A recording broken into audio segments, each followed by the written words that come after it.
Hello, science fiction nutters. It's Baron and the Doc here with episode 53 of That Reminds Me Of. Today we're talking about the sci-fi extravaganza of a lifetime, Dune by Denis Villeneuve.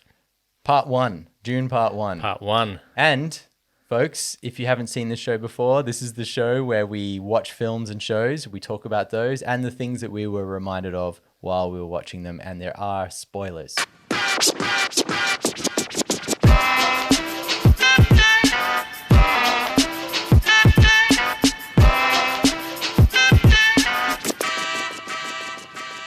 So, Dune.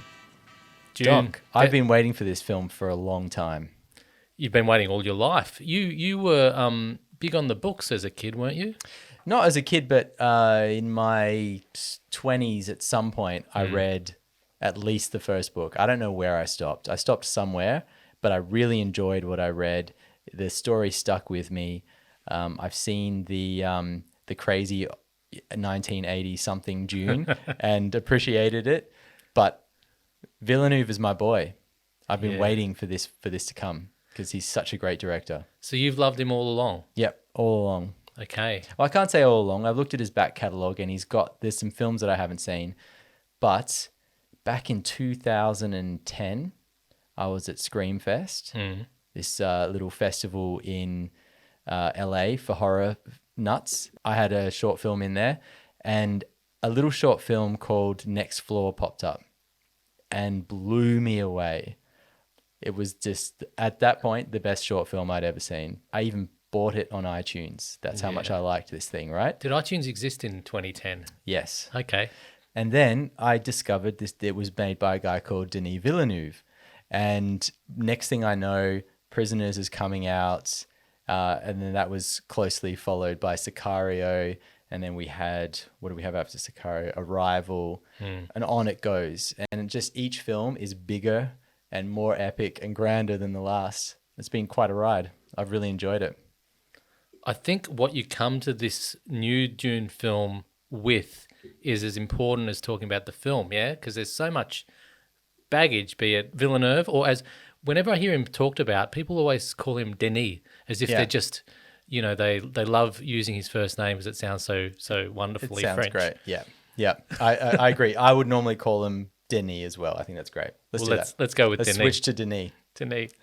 I haven't followed his work really, but my entry into this was the fact that I love Lynch, love David Lynch, and have always wanted to watch his version. And it's the only film of David Lynch's I've never watched because I thought I've got to read the book first. Yeah. So this is important to me because it made me cram and read the book, then watch. It's not a small book. It's not a small book. Yeah. Well, on that, I listened to it on audiobook while I was reading, and I listened to it in double time. So I was like, the chipmunks reading Dune. That sounds terrible. Is it mind blown, yeah. Really? Like mind-blowing good or mind-blowing bad? No, mind-blowing just the amount of concentration you've got to put into it in order to take everything away. It's quite a complex novel. Yeah. But then I needed to read the book in order to watch Lynch's version in order to see this film. So I really have crammed myself with, Duneology. So much to talk about. That's awesome. So much. That's awesome. It kind of reminds me of the film itself. There's so much to take in this film. There really is. It's 2.5 hours, feeling like it's getting on 3. I don't think it's quite 3, but it's a long film and there's a lot in there. And yet you get to the end of it and you just know there's so much more to come. And when I went into this film, because I don't like to research films, I just... for me, it's like, I know it's coming. I like the people involved. That's enough. I don't need to go online and geek out on all the details and kind of ruin it for myself. I had no idea that this was Dune Part 1.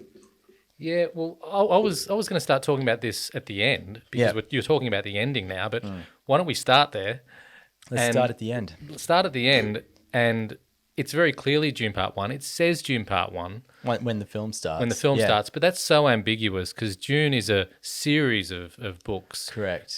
First you've got the Frank Herbert ones and then it continues after that. Yeah. So there's an absolute enormous universe to explore. This is Dune Part 1 of Book 1. Of book one. Yeah. Now, Yeah. I don't like spoilers, but I would have liked to know that going in. I would like to know that going in too. Yeah. It took me by surprise.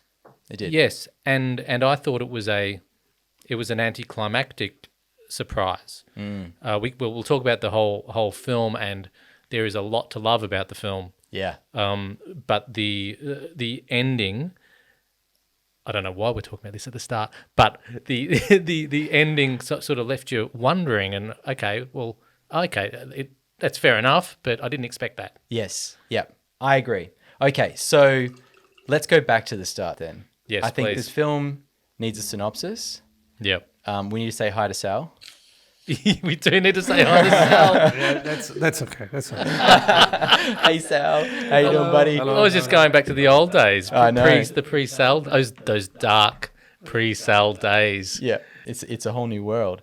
We probably need to talk about the things that happen right before the even title of the film rolls. There's a lot to get into, but shall we just, as a starting point, read the crappy Warner Brothers synopsis so people know what this film is? I think you're just the man to read the crappy Warner Brothers synopsis. Great. Here's one I prepared earlier. A mythic and emotionally charged hero's journey, boom, Dune tells the story of Paul Atreides, a brilliant and gifted young man born into a great destiny beyond his understanding, who must travel to the most dangerous planet in the universe to ensure the future of his family and his people. As malevolent forces explode, this is terrible already. As malevolent forces explode into conflict over the planet's exclusive supply of the most precious resource in existence, unobtainium, not spice, a commodity capable of unlocking humanity's greatest potential, only those who can conquer their fear will survive. Wait, did it say unobtainium? No, that was my little addition. What's that from? That's from Avatar. Avatar. Yeah. Spoiler alert for one of my reminds me ofs, but we'll get to that. Okay, cool. I hope you got more reminds me ofs than me today. I haven't got many. It reminds me of the films, the stuff that came before it. Right. Yeah. Yep. Brilliant. So that doesn't tell you very much. Really, we've got Paul Atreides is the hero of Dune, at least the first book or so. I don't know if that changes at some point. He's kind of comes from a family on a planet in a Star Trekky style universe where everyone's humanoid and they're all on different planets and they're part of a Star Warsy like empire. Yeah. So it's kind of a mix of things going on there, and him and his family have been charged with looking after this planet. I've forgotten the proper name of it, but Dune. Arrakis, that's it. Arrakis, Dune, desert planet. Like There you it's go. set in the books with quite, Oh, nice. gravitas. This is heavy shit we're getting into. Yeah. Yeah. And it has the unobtainium, the spice on it, the precious resource that everybody wants. And of course, there's lots of politics involved. Everybody wants a piece of it.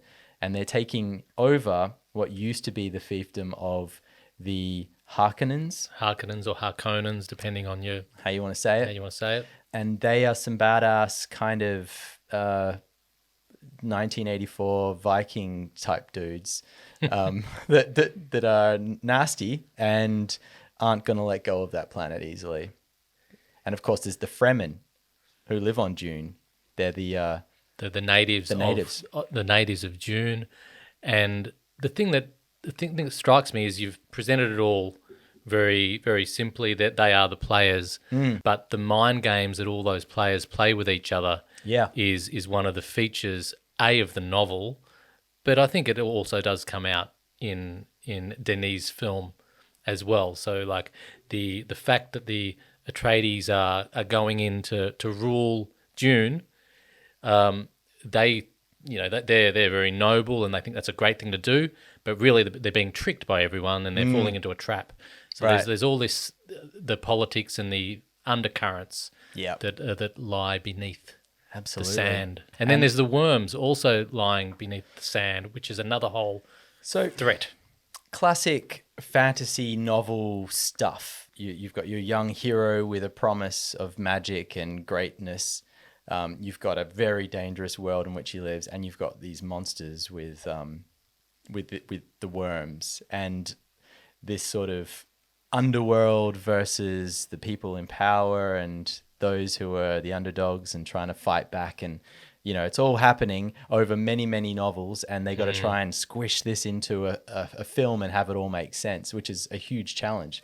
It is a huge challenge. Which is why people bag out the Lynch film, and why nothing was done for so long about Dune, and it was always claimed to be the impossible film to make. I'm not sure what order to do this in, but can we talk about pre-Denis for a moment? So please.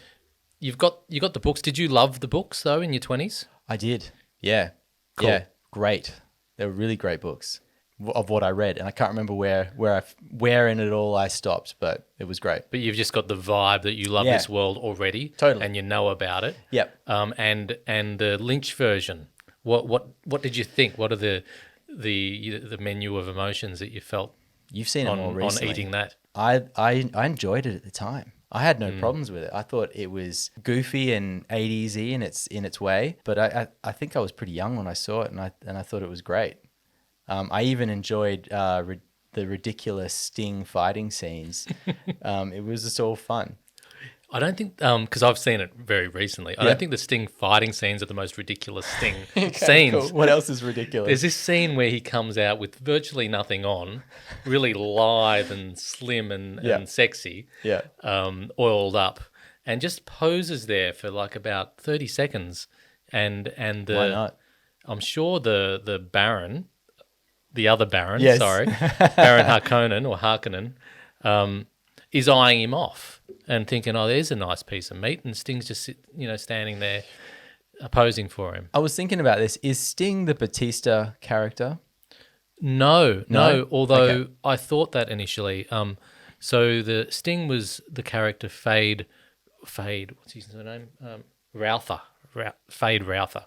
Okay. Router or something. Yeah. But there's Baron Harkonnen has two nephews. Right. One is the Bautista character. Yep. And the other, I assume, will come in Dune Part 2. Yep. Is the Sting character. And the Sting character is the sort of the more relevant one. Okay, so here's an early reference, Yep. something that I was reminded of. Edie and I have been watching a show called C on Apple TV. With Jason Momoa. Momoa and Bautista. And Bautista, yeah. Right, but you get the whole... So the cover, whatever, the poster is image... them looking at each other. Them looking at each other and like screaming. Yeah. And so you're thinking season 1 is going to have the two of them fighting. Bautista's like not in season 1 at all. Or if he is, he comes in like the last episode. And so you're watching this whole thing thinking this is what it's all about. Yeah. And then you're just like, wait, when is he going to arrive? When is Bautista coming into this scenario? And he's right at the end. And there's a lot in this film that's a bit like that, Zendaya, barely in the film, aside from these dream flashback moments that are happening. In the film, forward. In the film, just enough to make you want to see part 2. Yeah, exactly. And then she appears right at the end. Yep. And then Bautista's the same. Like he's in it, but he's got such a minor role, and he's going to come around in part 2 in a much more prominent way. So I thought that was interesting, just to see the same thing play out with those two actors as well in there. Yeah. So can we just take a bit of a poll here? Yeah. Did we like it? You're pretty enthusiastically nodding. Yeah, you I loved liked it. I you know what? It's not my favorite Denis film, but I loved it at the same time. I loved so much about it, and yet there were things that I was a little bit frustrated with. And they're the things we've talked about, really. But aside from that, there's so much to love in this film, and I've seen it twice at the cinema. So yeah, that's crazy. I'll probably see it again soon. You know what I mean?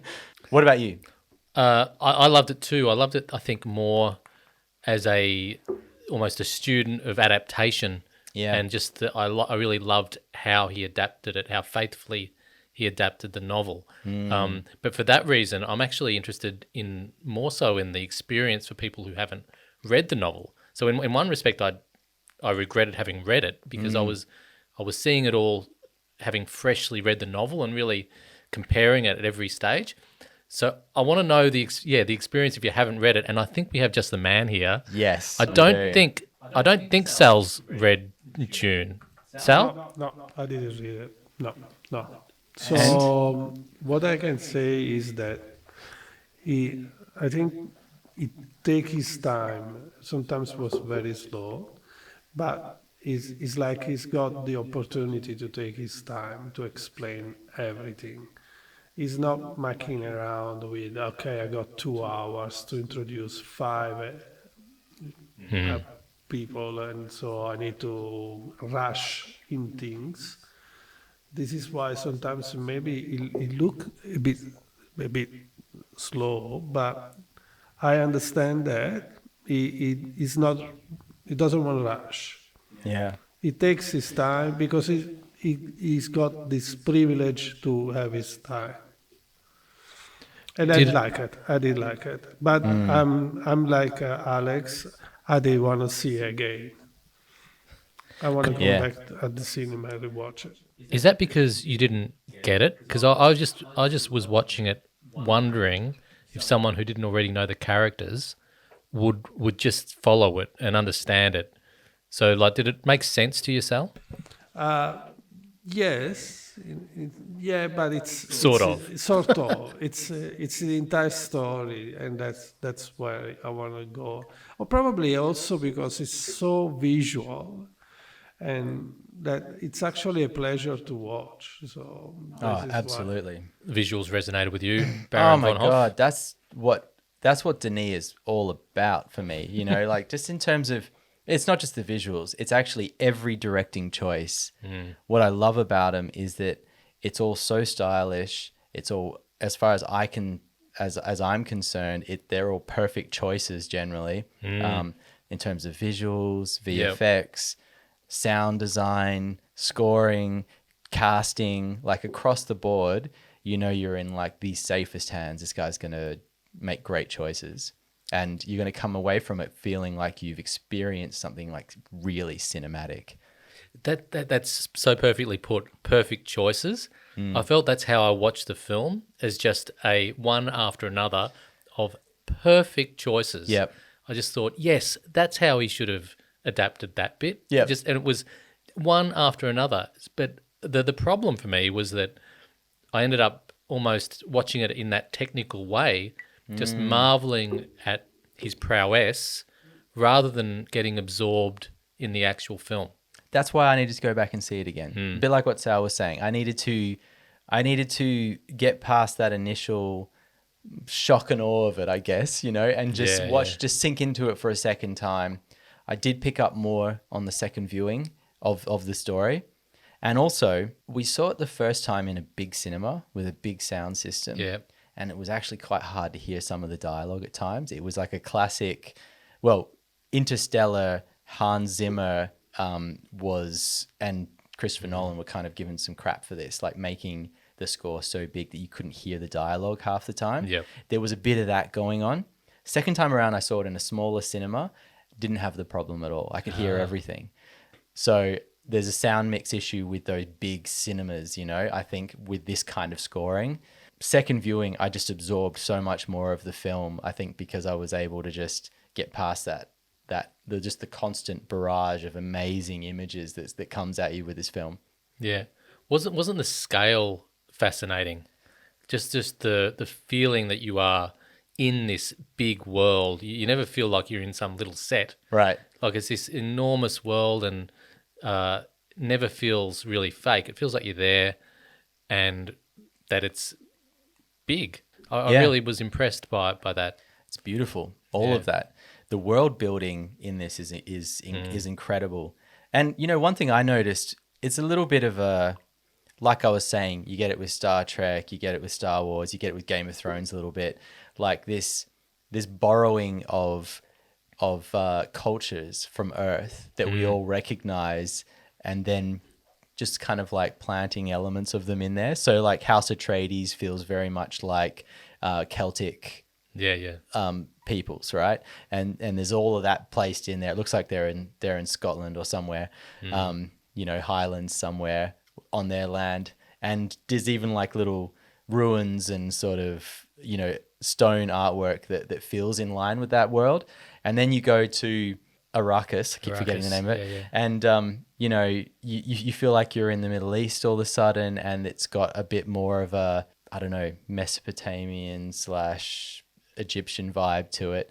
And it's just all those details are handled so beautifully. And I can remember reading the book and feeling some of that, but it doesn't translate necessarily through to all those images. And I think what we get in this is like this beautiful bringing through of like all those images and those cultures come through. It's great. Yeah, and the trouble is, of course, in today's hypersensitive world, Yeah. a lot of that is loaded.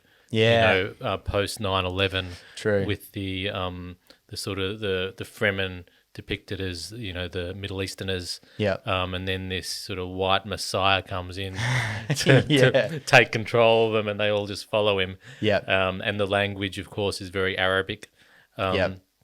So I think that's a fine line that Denis walks. He does. I think he does a pretty good job, and I think we'll probably see that resolved with some.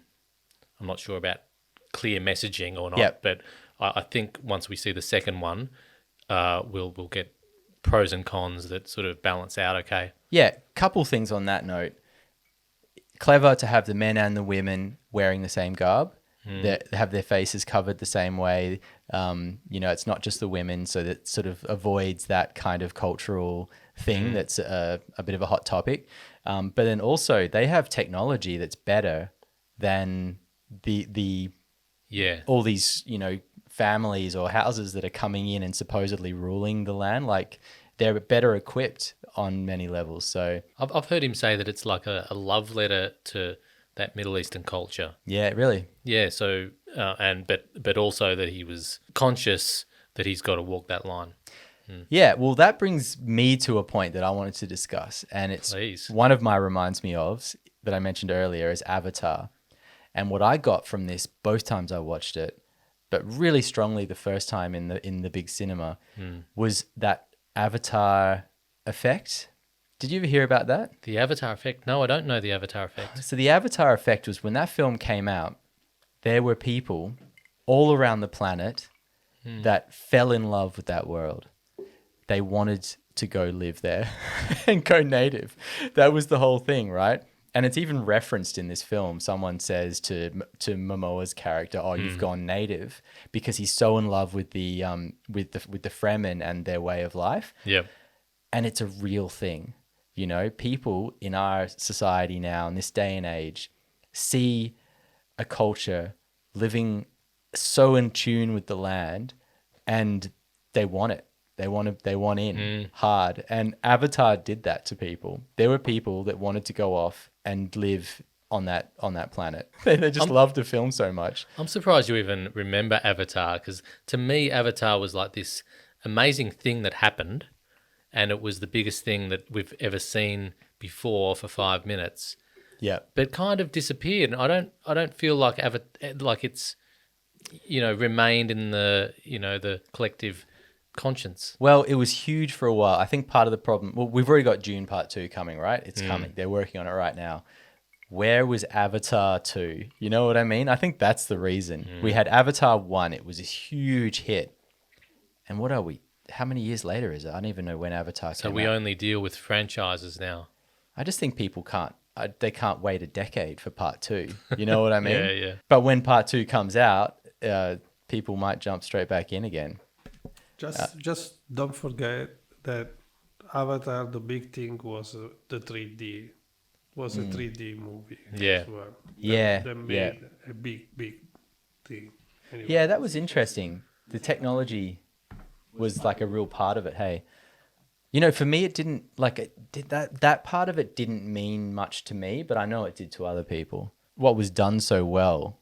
There's a lot of the same themes in Avatar, and I guess these are timeless stories, really, of invaders and people who are living off the land, indigenous people dealing with invaders, and there's always your what was in Pocahontas, was it John Smith? In Avatar, it was Jake Sully, and in this it's Paul Atreides, who are your kind of thoughtful, in touch, leading male who falls in love with the natives and ends up fighting against his own people and like teaming up with them. So Heart of Darkness or Apocalypse Now. yeah, there you go. Yeah, totally. Timeless. It's a timeless story. Timeless story. What I would like to talk more about pre-Denis. Oh yeah, go for it. Sorry, I keep coming back to Denis. Yeah, well, because I've just done my research with other stuff. Are you familiar with Jodorowsky's Dune? Oh, is this the Bible? Alejandro Jodorowsky or Jodorowsky. Yeah, I am. I probably not as much as you, but I know there was a Bible that was made that everybody basically treats as this is the holy grail of making a Bible for a film. Yes, and that's it influenced Alien, it influenced a whole bunch of sci-fi films after it, and yet it was never made. Yeah, he basically made the film, and you've got it all storyboarded, all the artwork. Yeah. Mick Jagger was going to be the Sting character. Wow. Dali was going to be the Emperor. Orson Welles was going to be Baron Harkonnen. So the list goes on. Pink Floyd were going to do the music. Oh, and that would have been incredible. And it didn't get across the line. Yeah. And this guy is a kind of surrealist, Renaissance man type bloke who'd done some crazy films beforehand, got this gig, didn't get funding. And then on the back of that, a few years later, Lynch came along. Yeah. So you watch Lynch's version and it's, crazy Lynchian. Yeah. But really it owes a lot to this initial version of Dune. And I don't know why I'm saying all this other than backstory, but the current one is so different. It's like trying it's a movie for the actual fans rather than its own piece of art somehow. Yeah, gotcha. That was going to be my next question. Like, how does that original Bible, that vision for Dune, line up with what Denis done? It's worlds apart. It's nothing like it. Yeah, I think that's good. Nothing like it at all. It's just a surrealist mess of artwork. Yeah, but great. However, apparently that Bible went around Hollywood for like 20 years. And everybody just would look at it and go, oh my God, this is how you do this. This is how you create like a full vision for one of these big epic sci-fi pieces. Yeah, I think you're right. And the would-be director, I think what he claims is that he got this cast of collaborators around him. Yeah. The ones I mentioned, but also the artists and all that behind the scenes. And they went away and they created this great thing. Yeah. And then those collaborators went off and were working on some of these big films and introduced some of those characters and design into other films like Flash Gordon or Alien. So you can't have Ridley Scott's Alien without this Jodorowsky's Bible for Dune because, I don't think you would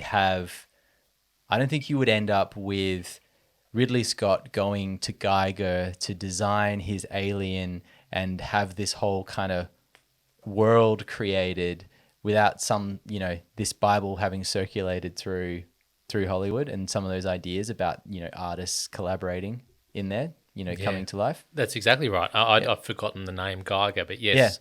Yeah, he was part of the troupe of Jodorowsky as were others. And how good did that turn out? Alien. Yeah, maybe we will never see Jodorowsky's Dune, but we've got Alien. Let's be happy about that. Yeah, look, I've been exploring the Alien series during the course of our relationship on this podcast. Absolutely. I'm not Let's sure. Let's always call it a relationship. I love that. Hey, just back on the cultural references. Yeah. The one thing, I think it was the only thing that just stood out as mildly ridiculous on Denis' version. Okay, good. The bagpipes. Okay, I love. Talk to me about the bagpipes. The bagpipes were ridiculous, and I agree. That was the moment where I went, "Oh, okay, yeah, this is the whole Celtic thing. We're doing it. We're going all the way." And now it's Braveheart. Yeah, so that buys straight into your Yeah. your comment before, doesn't it? I hadn't connected them at the time, but was- I thought it jumped the shark a little bit with the Yeah. bagpipes. But Look, I tend to agree, and Yeah. it became a Hans Zimmer theme. I don't know if you recall. So there was the moment they go to Dune, the whole army where they're all like Atreides, Atreides, Atreides. They Yeah. all walk off the ship, and the bagpipe goes first, right? And then that becomes a big theme.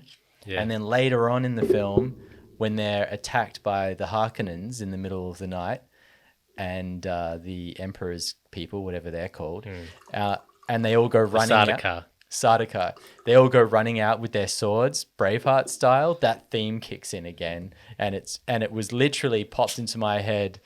You can take our freedom, but you'll never take our lives. Or you can take our lives, but you'll never take our freedom. Like I had that playing in my head along with that music. So yeah. No, I didn't see any of that. I only saw bagpipes out of context. But you know, yeah, I agree that that's probably the one poor choice where you can lean on the culture, have that whole Celtic culture thing going through it without bringing the bagpipes the in. bagpipes was one step too far. I agree. This is on Arrakis Dune desert planet in the middle of some unknown galaxy. Yeah. And the bagpipes of all things have survived. Yes. All this time. Yes. I love it. I love it. Wow. Okay. Well, there's one thing that we haven't talked about yet. Cast. The star-studded cast. Isn't it star-studded? It's my crazy. God. It's incredible. Yeah. Well, let's go through them. Let's just riff on it. Like, who do we talk about first? Well, I think we should talk about them in some sort of order. Okay. So we've got the Atreides first. Okay. Timothy Chalamet, Yep. who's Paul, the hero. And your thoughts?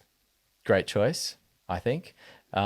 He's just really cool at the moment. Like, it's just cool to have Timothy Chalamet in your film. Is it? I don't know much of this. I'm too old for the cultural, The kids pop love cultural him. baggage. They The do. kids love him. Okay, cool. He's got the whole skinny rebel vibe going, and it's working for him, and he should stick with it because it's great.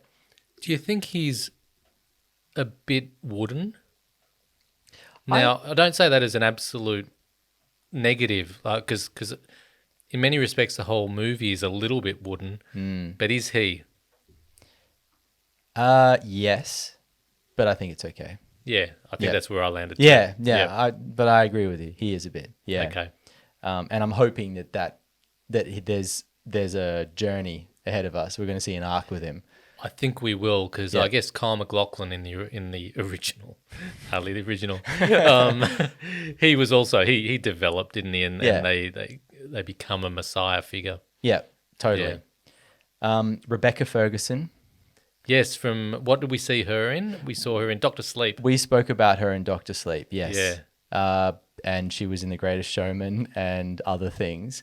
She has come a long way from The Greatest Showman, I got to say. Anyway, she's Lady Jessica Atreides, his mum. And then we've got Oscar Isaac playing his dad. I loved Oscar Isaac. Yeah. I always do, but I thought he was really one of the things that held this together. Like, he really has a presence. Nailed it. Yeah. I agree. And in fact, well, let's just keep going through the list. But I think there's a theme with all of this casting that really works for this. But it's also just a Denis thing that he does. So they're mates, or they're kind of help, or whatever. Brilliantly cast, the mates. Yes. Let's go through them. Yes. Jason Momoa. I was more impressed. I was probably most impressed of all the cast by Jason Momoa. And I always enjoy him. Yep. I felt that he just seemed more an actor in this film. I agree. I think this is the best Momoa I've seen. Yes, absolutely. Yep. He was less just there for his body and the sexiness and the brute force and more just, I was comfortable watching him. He brought the only bit of, I won't say levity because it's not a funny film, but he brought a bit of life to it. Yeah.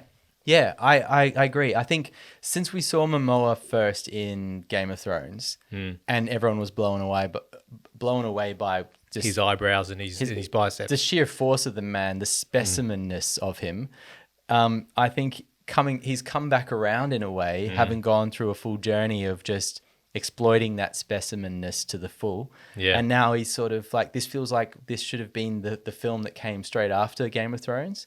Yeah. And we're seeing we're seeing a bit more of his humanity and a little bit more nuance to him. And it's great. Yeah. Yeah. And without the beard, I like him without the beard. You see more of his face. Isn't that amazing? That's exactly what I was going to say. Yeah. You see him as just a man, a person, rather than a sex idol. Right. And I just couldn't help but think, as this guy ages, as he gets perhaps less obsessed with his body and everything, and just becomes more looking like a normal human being, he could just become a really solid actor. Yeah. And not cast just as the brutish characters. Totally agree. Josh Brolin was the other mate. And so Jason Momoa was Duncan, Idaho. Josh Brolin is Gurney Halleck. They're both cool names. Duncan, Idaho is a very cool name. Isn't it? And there's a couple references in the film which I didn't really catch the first time around, but I did the second, where the Harkonnens were saying, do we really want to attack House Atreides because they've got these two great war heroes training all of their soldiers? Yeah. So they're well respected. They're formidable because you've got Jason Momoa and what's his name? Josh Brolin. Josh Brolin. Yep. And both with real presence. Yeah. And I don't want to come back to the Lynch one too often, but you compare it to the Lynch one, and you've got Patrick Stewart as the Josh Brolin character, I think. Okay. Which is fine, but and I like Patrick Stewart. Yeah. But I thought Josh Brolin gives a truer performance. Yeah, cool. Yeah. And Josh Brolin was in Sicario. He's worked with Denis before. I thought he was a solid choice. There were a couple moments where I thought he was a little OTT. He is OTT. Yeah. Yeah. So I think that's why you cast him, because you obviously want that Yes. to begin with. True. And I think he delivered. Yeah. But in Sicario, I never felt that with him. Okay. I felt like a pitch perfect performance in that. There was a couple kind of yelly moments in this film that I thought, do you need to yell right now, dude? It's a bit much. But I reckon he was told to yell. I'm sure he was. Yeah. Yeah. And actually, Bautista has the same thing. He has some yelly moments in this film as well. Bautista, I can't work out, man. I think it's because the music was too loud. Yes. They were aware that there was going to be a scoring issue. It was Brolin versus Zimmer. Yeah. That's great. Who won, Sal? Brolin or Zimmer? Unfortunately, Zimmer. Unfortunately. There was a moment where I really thought I would like not having music. A specific moment? Most of the beginning. Most of the beginning. A little less wall-to-wall scoring. Yeah, like you are introducing each characters, and I don't want to hear the music. I want to hear them. I want to embrace them. Yeah. But for the how big and grand the world is, don't you need like a powerfully large score? Yeah. I think you could argue for that for sure. Or at least moments where it gets large. Yeah. Zimmer is sort of known for scoring the hell out of a film. Yeah. It's a good question. I need to see it a third time now to make a call on that. If I have to say in terms of first, impression, I think too much it was music. too much. Yeah. It was too much. Couple last ones, because this is a big cast. We've got Stellan Skarsgard, Yep. the elder Skarsgard, who plays the Baron. I think a very good casting choice. What do you think? Yeah, it's just solid. Solid. Yep. He's a great better actor. than Lynch's one. Not better, but that was what I keep on coming back to Lynch. I am a Lynchian. Yeah, you love Lynch. Yeah, I love him. I love him. And then we've got Dave Bautista. We've already talked about him. Yep. Javier Bardem as one of the leaders of the Fremen. Is it unusual that I found him almost unrecognizable? It is interesting that he wasn't easy to. I mean, you recognize him, right? But you don't straight away think Javier. Well, Like, I didn't at first. Like it took me a second. But that's unusual because he is one of the most recognizable faces Yeah. in the history of faces. He's got a great look about him, and yet I didn't quite pick him straight off, which I just find Hair covered, Yeah. blue eyes, a beard. I think there was a bit of that going on as well. Geez, he's a good choice though. He's a powerful looking man, and just What a presence. what a presence. And he injected the Fremens with that toughness, the scariness that they needed. Yeah. Especially to make that sort of fake ending of the film have any resonance at all. Yeah. I totally agree. Yeah. And then Zendaya, the other Fremen is probably like a major character. Zendaya, I think, is a star, and she's amazing. I love watching her in all sorts of things. I don't think I've seen anything with her in it ever. Yeah. So this is my introduction to Zendaya, and I could pause on her face for half an hour. Yeah. Clearly, she's going to have a bigger role in the second film, but she's well cast because faces are so important, and you need someone who just makes an impact on you. Yep. Actually, the way I mentioned that Rebecca Ferguson was in The Greatest Showman? Yes. Zendaya was in The Greatest Showman. And she too has come a long way since that film. Wow. Like we were saying with Momoa, she's just going to keep getting better as well. She's so young. Zendaya is in Euphoria. Euphoria, that's the show. There you go. Okay. What a classic. It's such a good show. Euphoria, don't you? I haven't seen it. I loved it. I thought it was so good. Season 2 is coming out soon. Give it a crack. I think overall a great cast, and the thing I was going to say about Denis and his casting choices in general, and it's really apparent in this film, he doesn't just choose people who are solid with the craft, good actors. He chooses people that have a look and a presence. Yeah. This entire cast, they're all kind of stars on that level. Like you could put any of them in a leading role in any film, and you'd be like, yeah, that's a great choice. It's like, and it's just all of them. You just want to look at all of them all day.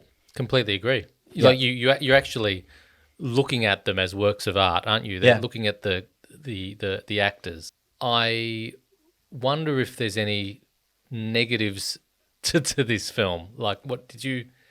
Yeah. Do you have criticisms? Yeah. So let's talk about the ending a bit, shall we then? Okay. I was reminded a little bit of Eternals. 2 episodes ago, we talked about Eternals. Eternals was one of mine. Let's talk Eternals. It's fresh. And I was reminded specifically about Sal saying, Yeah. you need that film to set it up, and how we had some reservations about where this thing was going. Yeah. And I feel that, again, this is a little bit of a setup film. Yeah. It's a little bit like another thing that I was reminded of, The Lord of the Rings. Yep. And you've got The Fellowship of the Ring. Yeah. It's a bit of a setup film. It's a solid film in itself, but, you don't get to the end of Fellowship and go, well, I didn't anyway, and just be like, wow, what an amazing, story that has a complete arc and is told beautifully and left me feeling really great. You've just got the context. Yeah, you kind of know you need to wait for the next one, for for like Helm's Deep to happen and all that. So, that's what you're waiting for. And I feel like that's what we're getting a little bit of here. So it's a necessary thing on some level, knowing there's more to come, but it's a little disappointing when you get to the end. It just sort of ends. Completely agree. And I completely also forgive it that sin, but would have liked to have known, just so I can prepare myself. Okay, this is a setup film. I think one way you could have fixed it. So and I mentioned Fellowship of the Ring because actually I should give it a lot more credit than what I just did. It's actually pretty great. And one of the things that It's got Viggo. Anything with Viggo Mortensen in it is great. One of the things that Peter Jackson did so well with each of those films is there is a complete arc within them. And so even though Fellowship kind of is the least exciting and the least complete of the 3 films, you've still got that epic battle at the end. You have that in Dune, but the battle at the end feels like it's coming. You're expecting it, and it feels like it's going to be. You feel that dread building throughout like half the film as they're being chased, and when it happens, it lasts for like 20 minutes, and you love every second of it. This doesn't quite go there. It's got some of those elements, but it doesn't have that. It doesn't have that huge climax that makes it feel like a complete film. It might be sign of the time if you see Netflix series, they all finish the episode that you want to see more. And it's a trend. Yeah, it could be. Yeah, we're more accustomed to that style, aren't we? And I think it will likely, as long as the second one is good, it will age well, because I'm imagining, like a double feature at the Astor Cinema here in Melbourne, for example, where, they love that sort of stuff. And I think the viewing experience in the future will be to see it all as one thing. So it'll, you'll just have your popcorn after, part one. Yeah. And then come back after the intermission. You know how many times I've seen the extended cuts of the Lord of the Rings? All three of them. What is that, like 12 hours worth of Lord of the Rings? I've done that at least 5 times. So, when there's Dune 2 out, I'm going to be watching the two of them back to back for sure. No problems whatsoever. And will there be 2 or 3? I don't know. What are we looking at? Well, yeah, There's just no clue, is there? This is what I would have liked to have known. Okay, this is part 1 of the first book. Right. And then whether they go on from there, there's material, and they may or may not, depending on whether it's a success. Yeah. But when I saw part 1, I thought, well, maybe this means it's book 1. It's the first book. Part 2 will be the second book. So that was just confusing. I've got a couple feelings about that. Like, I don't mind the idea of there being 2 or 3 of them, but I'm a little upset about the idea of Denis being trapped in Dune for like, whatever, 7, 8, 9 years. Like, No, he won't be. He'll do the second one, and then they'll get David Lynch to to do the next one, and then they'll get Jodorowsky or whatever his name is. Yeah, because he's too much of a visionary. Like, make this film, make something else next. You know what I mean? That's what I hope for him anyway. Maybe it's for my own selfish Bay. reasons. Michael Bay can take it over. Do Dune 3. Oh my god. Damn. Hey, you made a really good point, I think, or it made me think to say about that final battle sequence. Yeah. And how it was anticlimactic, and it didn't, it wasn't a Lord of the Rings finale. Yeah. But it just made me think it could have been. I think it could have been. It could easily have been. All he'd have to have done was sow a little bit more uncertainty and distrust about the Fremens, and make them the sort of almost not the enemy, but the unknown quantity, and then have this massive battle at the end. Yeah. Where it's all kind of resolved, but it wasn't done that crazily, but it could have been. Makes me think that the choice to make it part 1 and part 2 might not have been an intentional part of how they started out. Yeah. And then they've cut it as 2 films. It could be that he shot 6 hours of Dune and went, yeah, what do I do with this? What do I do with this now? Which has happened before. Actually, okay, let's pretend that we're screenwriters on this, and we're just going to work on. We'll try and solve the problems. Yeah. So, which is terrible, but let's do it anyway. I think you could have gone along the lines of what you're saying. You could have had Paul fight the Fremen before the big battle at the end, right? I know Momoa was still there, and you got to lose him in that big battle. But if you had that happen first and then ended with the big battle where all of those Emperor soldiers come in, that would have given you that big climactic end battle, and you would have had him sort of join the Fremen, but it'd be uneasy, and you're just thinking, oh, he's in, but then they get attacked by all these soldiers, and it's a huge epic battle towards the end, and the last thing you see is the few survivors, including Zendaya. Momoa's dead, and now Paul and his mum are part of this group, like going off into the desert. You could have maybe flipped things around, and then you would have had that arc that I think you kind of expect for a film like this. Solved. Yeah. Solved. There we go. Yep. Done. Too late. But it's almost as though... and also, we're not the people to solve these things. But hey. No, we're not. But I think it's almost... Denis, I feel uncomfortable calling him Denis all the time. Let's I do don't it. call Lynch David. I call him Lynch. That's because David's too... But Denis, it is fun to say. Yeah. So let's run with it. He's almost been captive to his own fidelity to the book. Yeah. So he's doing everything by the book. Yeah. Literally, and therefore can't entertain, corrupting it with some Hollywood ending for part one. Yep. I think, you're probably right. That brings me, one point I wanted to make, I brought a prop. An old professor of mine wrote this book called Novel to Film. Oh, wow. Novel to Film. Brian McFarlane. He was a ripper, and he taught me everything I know about adaptation, whether it be from, Cool. Have you actually read the book front to back? I've read the book front to back. More than once? Not more than once, but it's a ripper. I was just thinking of this all the way through, how well Denis just captures both the plot, but also all those little subtextual things all through the movie.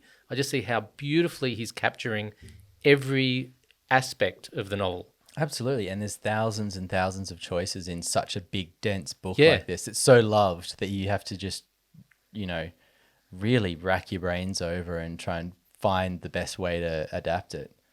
But plot, tough job. Character, Yeah. just every small thing he seems to have got in there. Yeah. And that, to bring it back to the ending of the part one, Yep. the fact that he's so faithful to it means that he just couldn't bring himself to have a Hollywood ending. And it is a Hollywood film. Well, I think we've talked about cast a lot. We've talked about music quite a lot. I guess I just wanted to say Hans Zimmer did do his usual overscoring. However, I got a good sense of Denis, his filter on this, I suppose. Had a little bit of Arrival in there. Definitely had some Interstellar from Hans's previous sci-fi stuff. But then also I was getting little bits of like Gladiator and Kingdom of Heaven and all this, like from the vocals that was going on, the whole Middle Eastern vocal vibe. What did you think of the score in general? Look, I didn't take it in all that much, other than the fact that it was very powerful and sometimes overwhelming. But I didn't mind that so much, because it was usually coupled with overwhelming visuals as well. Like there's a scene when the Thropter, like the mosquito helicopter, beautiful design, by the way. Isn't it? Yeah. They're great. But I think when they were crash landing, was it? Yeah. And you felt like you were in that machine, and that was Yeah. coupled with some, I'm not sure it was Zimmer or just sort of sound effect, but it was definitely an overwhelming experience visually and orally. What's the word? Orally. Something like that. It's funny, once you've had a couple of drinks, you do lose the capacity to speak, don't you? Yep. Shouldn't be doing a podcast drunk. Well, that's what we do every time. Yeah. So we've missed the boat on that one. Have you got any other references? Because I think I've worked all of mine in to the previous discussion. Do you have any extras that you want to throw in? Nothing that's going to blow your mind. Yeah. But I think we'd be crazy not to mention Star Wars. Yeah. And if you just look at and what's referencing what here, because Star Wars really, I think, owes it a lot of itself to Frank Herbert. When did Frank Herbert write Dune?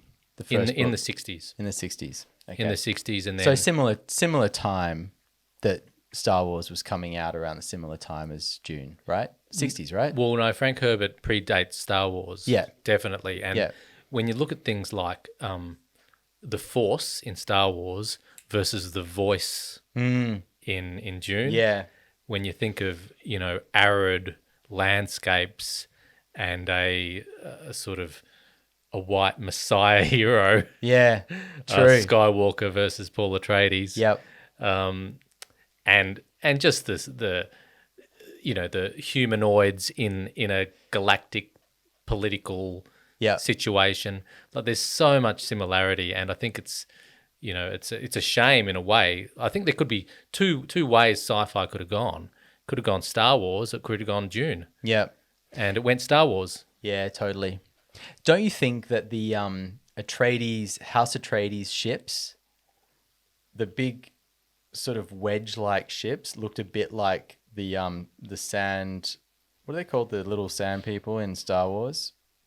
They've got that giant, almost the same shape, but it like trundles along. I think Sal might. I don't know, but Sal might. I understand which one you reference. Is the sand No. Sand people. Sand people. Is this the sand people? I don't know. I know the sand people. I don't know what their The ships little look like. ones. The little ones. Yeah. Oh, the Yeah. Ewoks. Nah, not the Ewoks. The other little ones. Okay. But anyway, there's similar shapes going on, and I thought that was interesting. Definitely Star Wars, big theme.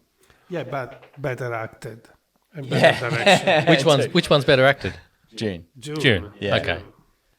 Yeah. Okay, so that's 1 point for Dune. I'll just make a devil's advocate Yeah. comment about the Star Wars versus Dune, worlds, and compare it to DC Marvel, which we've talked about a lot in recent times, and also Eternal specifically. Yeah. So Star Wars, like Marvel, is full of humor. They take every opportunity to crack a joke. Correct. Yeah. And Yeah. DC often, like Eternals, well, they had a few attempts at humor, but for the most part, they play it pretty straight. So Dune felt very DC versus a Star Wars that's more Marvel. Yeah. Okay. Is that a completely ludicrous observation? I think it's a little ludicrous, but I'm kind of picking up what you're putting down. I'm just saying Dune is to Star Wars as DC is to Marvel. Okay. Is my point. Yes, related, but totally different approaches. Totally different Yeah. approaches, and mainly with respect to the seriousness with which they treat their subject. And this film does take itself very seriously. I think Denis is very, very serious about his sci-fi. He's playing it straight all the time. Yeah. Which, if you've read the books, I like that. Yeah. I like it. I think we've sort of covered this, but just there's a lot in the books about the dreams of Dune and the calling of Dune to Paul Atreides that comes through in the movie. I can remember that really strongly from the books. He's being called there. One of the things in all of Denis' films is a really strong sense of this call to destiny or like a fated destiny for his lead characters. They all have it. Like if you think about like Sicario and Blade Runner, and even Arrival, like you've got these strong characters, strong, intelligent people who are living their lives, and they're suddenly pulled into this world that is really uncertain, and you can almost see that everything is pulling them towards this fate that they can't really escape. And like I think it's just a theme that he seems to enjoy, and he does it so well. Yeah, well, that's a really powerful ability, isn't it? To feel pulled by a narrative. Yeah, that's what we all try to do, to get you in, and you just can't help yourself to be caught in the black hole of the narrative. I can't wait for Dune 2, honestly. While I found the ending a little frustrating, it's set up so much, and watching it a second time really confirmed that for me. Yeah. Like everything in there felt purposeful. It felt like we were heading towards something that's going to be great. And I think the second film's going to be like a complete blast. It's going to be awesome. Release date 20 October 2023. 23. 23? Yeah, that's Oh, come off it. 2 years. 2 years. Okay. He's got some shooting to do. That just throws my idea that maybe they did it all in one go and didn't expect to do it in two shots out the window. So I don't know. So that was an intentional ending. Yeah. I don't know about that. I've got one just last kind of reference, and it's as much about the book Dune, which I read recently just for my props. That's a nice looking cover too. It is, isn't it? Yeah. Soon to be a major motion picture, so that's a bit old. Yeah. The reference is Cervantes, who I've said recently that I'm reading Don Quixote. Yeah. That novel has mini stories within it, and one's called The Tale of Inappropriate Curiosity. And Ooh, I love that. That's great. Isn't that a great? Yeah. So there's these little stories within the story. Yeah. And this story is about this bloke who he's married to this woman. They love each other, but he's not confident about her love unless he tests it. So he gets his best mate, who's called Lothario, which is where the term Lothario about a womanizer comes from. Yeah. To seduce his wife in order to test her. And then what happens is he doesn't want to seduce her. He then eventually gives in and seduces her. She falls for it, and then Lothario and the wife then are keeping a secret from the guy who initially wanted it to happen. And all these games within games within games. And I love it. I was reminded just so much in reading Dune about that, because it's Duke Leto and Jessica have that sort of thing going where they're not telling each other the truth, and there's so much thought goes in, and you see all the characters, inner thoughts, and all the secrets they're keeping from each other. Made me think about Cervantes, Don Quixote, The Tale of Inappropriate Curiosity. Oh, I love it. That's great. That's great. That's a long-winded one, but that was probably my main reference, actually. And the political stuff going on between all the players in this film, there's a lot of it, and it's complicated, and it actually reminded me of Game of Thrones quite a lot as well. That was the other thing that I thought of. Yeah, it does on that level. And I think Denis does a good job of it, and a different job to, say, Lynch, who often shows you hear the inner thoughts of the characters in his film. Yeah, you don't do that so much, if at all, with this version. So everything's nothing's handed to you on a plate as far as their inner thoughts. Yeah. So he has to actually show that in some sort of action. Some might argue that hearing the inner thoughts is kind of lazy writing. What are your thoughts on that? Yeah, I have similar thoughts to that about narration in general. So I know it's unpopular to have narration or to lean on inner thoughts just being voice-overed. Yeah. But I don't know. I like scripts and the writing part of it. So I think if something needs to be said, I've got no problem. Yeah, I totally agree with that. Particularly with narration, I think, there's if it's good narration, why not? Why not, right? Yeah. Are we done? I think we're done. There's more. There's way more we could say about this film, but you got to stop somewhere. Okay. We'll see you in 2 years. Yep. See you in 2 years, Doc, for Dune Part 2. See you, audience. Yeah. See you, subscribe, like, share.